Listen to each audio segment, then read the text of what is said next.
Assalamualaikum warahmatullahi wabarakatuh. Bertemu kembali dengan mata pelajaran IPA kelas 9. Semoga Ananda pada hari ini berada dalam keadaan sehat walafiat. Pertemuan kali ini kita masih membahas tentang sistem reproduksi manusia. Sebelumnya sudah dibahas tentang pembelahan sel, struktur dan fungsi reproduksi pada laki-laki. Baiklah, pembahasan kita pada hari ini mengenai struktur dan fungsi reproduksi pada perempuan. Yang akan dibahas pada struktur dan fungsi sistem reproduksi pada perempuan ada 4 bagian. 1.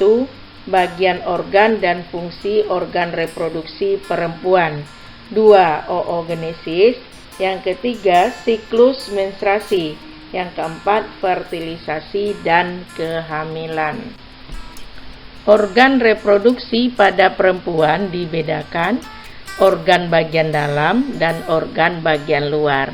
Sekarang Ananda perhatikan gambar di bawah ini. Gambar ini merupakan organ reproduksi pada perempuan. Organ bagian dalam, bagian-bagian organnya: 1. Indung telur atau disebut juga dengan ovarium. Dilihat dari struktur dan bentuknya seperti telur yang terletak samping kiri dan kanan rahim.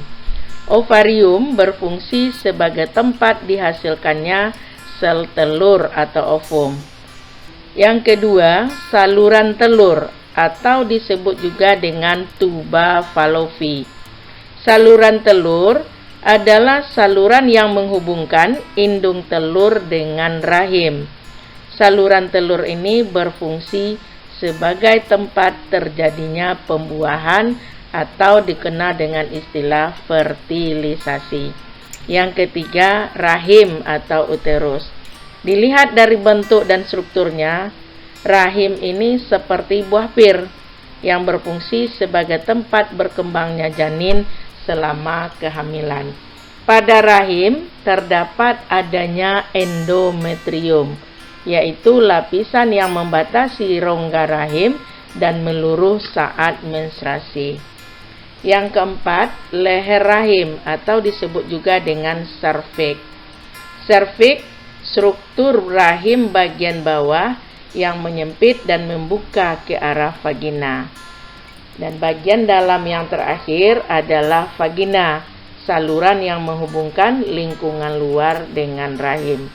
Bagian luar dari organ reproduksi perempuan yaitu adanya vulva dan kiri kanannya labium yang disebut labium minor dan labium mayor.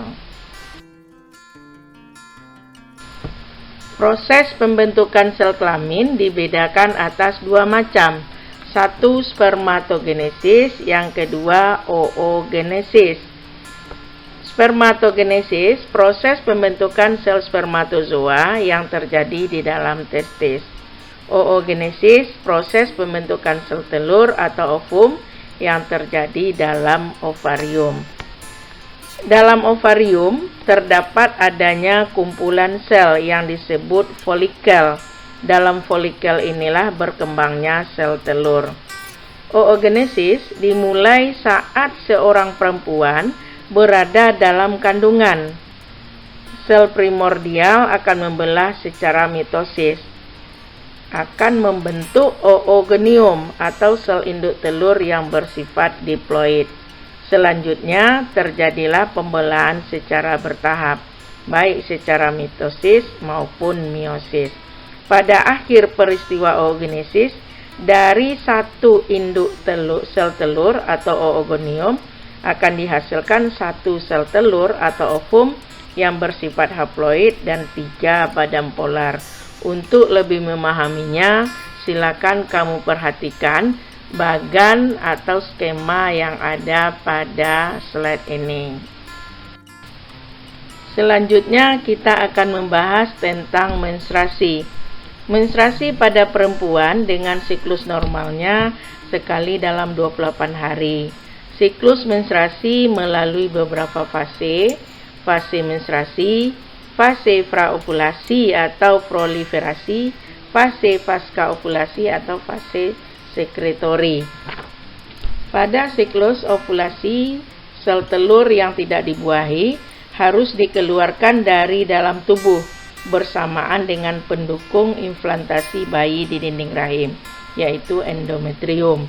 Proses peluruhan dinding rahim dan dibuangnya sel telur yang tidak dibuahi ini disebut menstruasi. Secara hormonal, proses ini diawali dengan diproduksinya hormon gonadotropin yang akan memerintahkan pituitari untuk menghasilkan hormon FSH dan LH. FSH dan LH ini akan merangsang pembentukan folikel tempat pematangan sel telur di dalam ovarium. Folikel yang berkembang akan menghasilkan hormon estrogen. FSH, LH, dan hormon estrogen akan berpengaruh terhadap pematangan sel telur selama lebih kurang 2 minggu hingga tiba waktu ovulasi. Estrogen yang dihasilkan akan berpengaruh pada perkembangan folikel, merangsang pembentukan endometrium, serta merangsang diproduksinya FSH dan LH lebih banyak.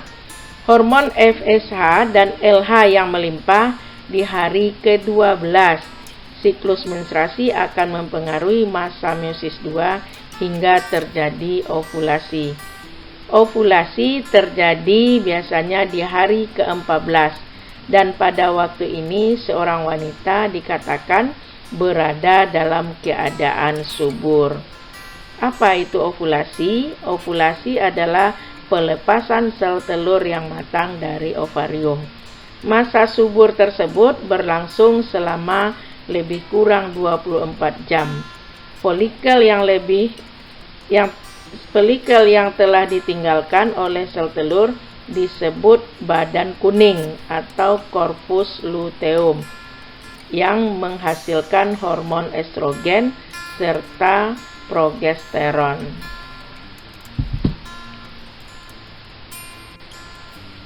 Berikutnya pembahasan kita tentang fertilisasi dan kehamilan. Fertilisasi adalah proses peleburan sel kelamin jantan atau sel sperma dengan sel kelamin betina atau ovum yang terjadi di dalam tuba falopi. Fertilisasi akan menghasilkan zigot. Zigot yang terbentuk setelah terjadi fertilisasi akan melakukan pembelahan. Selanjutnya berkembang menjadi embrio yang menuju rahim. Kemudian tertanam ke dalam endometrium. Pada kondisi inilah seseorang mengalami kehamilan.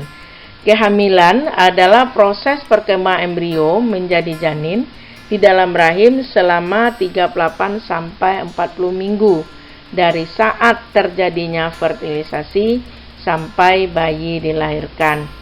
Untuk lebih memahami dan pengayaan Ananda terhadap materi perkembangan embrio, silakan Ananda baca buku literasi dan buku penunjang lainnya.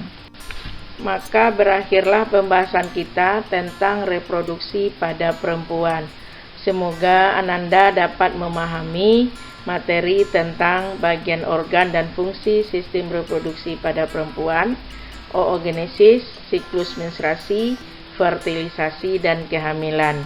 Sekian dan terima kasih. Assalamualaikum warahmatullahi wabarakatuh.